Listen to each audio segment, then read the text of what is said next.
If you would have tried to travel by air in the past week or 8 days in India, you'll know this better than anybody else. The surge in airfares to eye-watering levels during India's biggest aviation disruption in years pressured the government to announce price caps for air tickets. It's only after the crisis that the cap came in.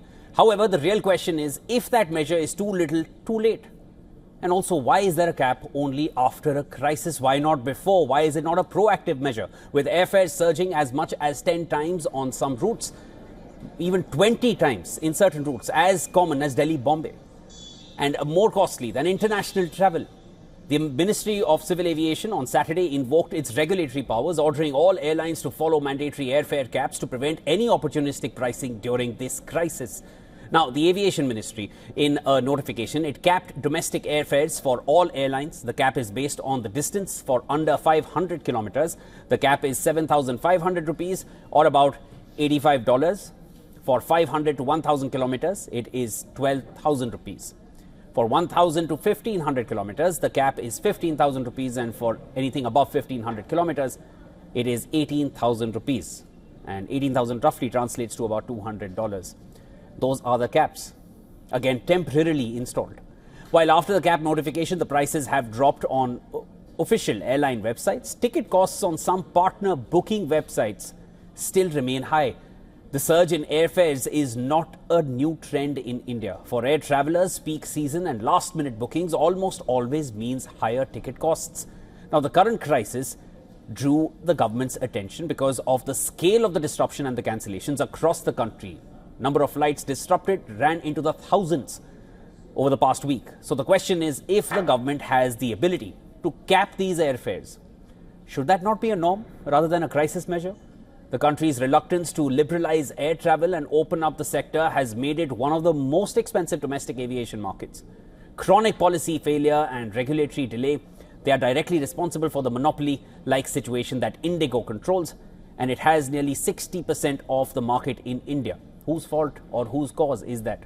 The other majority is held by the Air India group, and then on the periphery are the smaller carriers, but powerless to make a difference. Out of a total of 1,200 domestic routes operated by Indian carriers, IndiGo covers 950. According to data analyzed by aviation researcher Ameya Joshi, over 600 routes, or 63% of them, are monopoly routes. About 200 routes, or 21%, are duopoly routes, meaning that IndiGo has just one rival, that is Air India. And separately, IndiGo has responded to the regulator's show cause notice to explain the cause of the meltdown. IndiGo said that it is not possible to pinpoint exact causes yet. The airline has asked for more time for a full root cause analysis. The DGCA has now summoned IndiGo CEO and COO. The regulator is also planning to cut IndiGo's flight schedules by 5% for the winter. On refunds, the Aviation Ministry said IndiGo has processed a total of 827 crore rupees so far.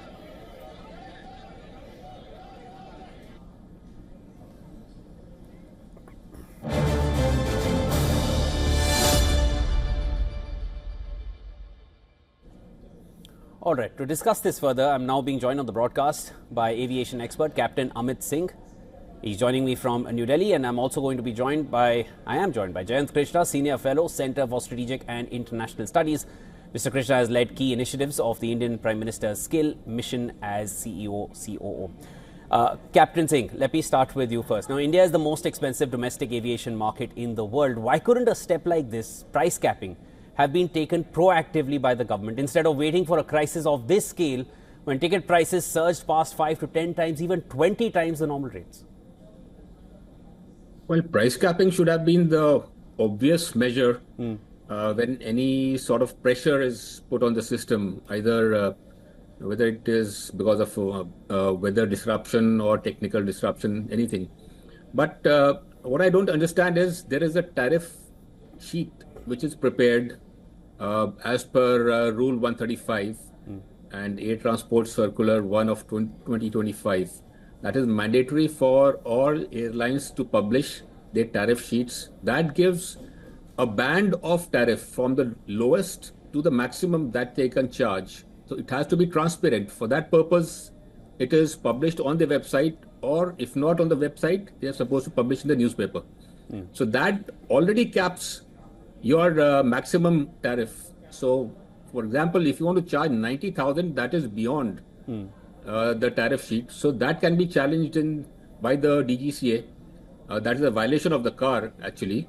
And as per CCI, again, it is predatory pricing. And for example, in this particular case, for in 3 or 4 days, the amount of the charges that airlines have levied on the passengers who were forced, basically. They had no option. So that is the problem. Enforcement of the rule. There is always a rule which is there. DGCA or MOCAD need not come up with another price band. The rule itself contains capping. That is what I want to say. Understood. Captain Singh, stay with me. Let me go over to Jayant Krishna. Mr. Krishna, do you feel this is too little and too late when the government comes in after rolling back on the rules that had to be put in place and then coming out with a price cap? Is it too late for that? Hey, Shivan, I think fundamentally, I mean, let's look at the health of the airline industry all over the world. Most airlines are bleeding, right? I mean, IndiGo is one exception. Last financial year, they generated a profit of about, 8,000 crores, right? So, I mean, worldwide, their revenues are about $1 trillion with 5 billion passenger loads, but most airlines are not doing well. So that is the nature of the industry. It's very fragile, very vulnerable, with a lot of economic uncertainties, geopolitical tensions, and also huge amount of imbalance in the demand and supply, seasonality. Mr. Krishna, pardon me, I just want to come in with one sentence here. We're talking about the domestic Indian airfare and airlines market. Do you feel IndiGo is bleeding with the monopoly of 60%? Please carry on. No, IndiGo is not bleeding. I said that in the beginning itself, that IndiGo is one of the rare airlines all over the world. I mean, the size of IndiGo is comparable to global airlines now, and IndiGo itself flies outside of India as well, right? So all I am saying is that IndiGo is an exception which has been making profits because of being a very lean and thin machinery, right? Their operations are very lean, right? So what has happened? Nobody would like it, right? I mean, what the crisis precipitated by IndiGo, it can't be to anybody's liking, right? And government chipping in to regulate the prices at a time when the prices were hotting up because of the kind of yield management and revenue management software airlines have, which take cognizance of the traffic, flight capacity, market demand, and so on and so forth. So this intervention for the government is okay, but I am in principle against over-regulating an industry, any industry, be it airlines. I can completely understand when it comes to air safety and so on and so forth, passenger safety. That's very important. Their regulation is very important. But otherwise, I think this intervention is okay because the prices had shot up quite a lot. The public was getting hurt, passengers were getting hurt. But overall, I don't believe in too much of a regulation. For what is required in the country is there have to be at least 2 more players, if not 3 more players, given the size of our civil aviation industry. There have to be more players like IndiGo and Air India. That's very important, right? I mean, so I think the monopoly is never good, but I am okay for this kind of a price control for the time being, but not on a very long-term basis. Let market forces take over. All right. So you're okay with it being imposed temporarily, but this can't be a norm. That brings me to my next part of the discussion. Captain Singh, let me come to you. The ministry said that the decision was taken in public interest and will remain in force until prices stabilize or a further review is conducted. Now, capping prices will always be in public interest. Then why can't price caps be kept in force? Can't it be a norm rather than a crisis measure? Jayant Krishna says it can only be enforced temporarily. He's not in favor of complete regulations. Captain Singh, your take. The market has to be competitive. So you cannot charge like 90,000 forever. Nobody's going to travel. Nobody wants to pay and nobody can pay. Only if somebody is forced or if there's an emergency, somebody is going to pay. So if you want to exist in the industry, you have to have competitive pricing. Competitive pricing has to be transparent. That is the requirement by the regulator. That is what I'm trying to say, that it has to be transparent, and whatever band you have, it has to be published so that people know what the pricing is like and they can compare it with other airlines. Now we have softwares and we have travel portals which charge their own the fees and all. extra fees. But if you go to an airline will have a price band of a minimum and the maximum or the mean.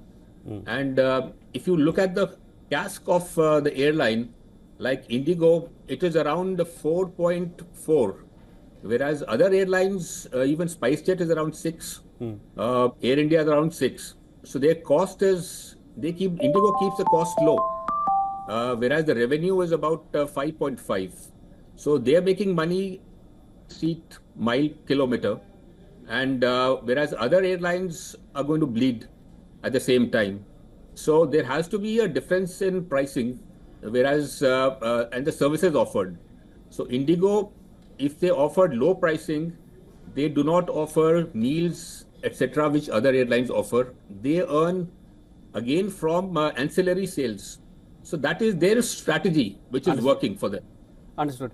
Jayant Krishna. The network which they are offering, dense network, which which is why the people are flocking towards IndiGo. Understood. Jayant Krishna, let me come to you. You mentioned it that you're against regularization, and but again, when we speak of public interest, there's the business aspect of it, and then there's the customer. For the customer, a price cap will always be in the customer's interest, knowing that okay, it can't go beyond this level. Do you still feel that this should not be enforced, and only a temporary measure of this kind is in the larger interest? No, absolutely, Shivan. We have, if we look at the history of Indian civil aviation industry, how many players have come and gone, right? They've just disappeared in thin air, right? Air India has survived largely because of government's patronage and government pumping in money, and now Tata's having taken that over, right? IndiGo is the only airline which has cracked the business model and has done well. So I would definitely feel that some kind of a regulation is welcome, but over-regulation I would not recommend. Let's understand the kind of tough balancing act airlines have to do. I mean, there's between, amongst things like, robust traffic management, preventive maintenance, supply chain disruptions, delay in aircraft delivery, labor shortage, right? All kinds of things, increase in operating cost, geopolitical risks, regulatory compliances, and now airlines are being forced, to look at environmental impact also. Technological advances are happening, at what speed they need to, ramp up their fleet and, go for more advanced aircraft. So I think it's a complex game. I think it should be left to the market forces, business forces. But in this kind of a very unusual supply for which IndiGo alone is to be blamed, I think government's regulation I welcome, but I think after the prices stabilize, some broad parameters should govern the industry, but the running of the airline should be left to the industry itself. Understood. Jayant Krishna, thanks so much for joining me, and Captain Amit Singh as well. Regulation is fine, but not over-regulation is what Jayant Krishna says. And also, instead of putting a cap through and through, bring in more players, which automatically balance the prices. That's what Jayant Krishna has suggested. Amit Singh also is bringing in his pertinent points. We leave it here to see how the DGCA carries this forward. Thank you so much, gentlemen, for joining me here.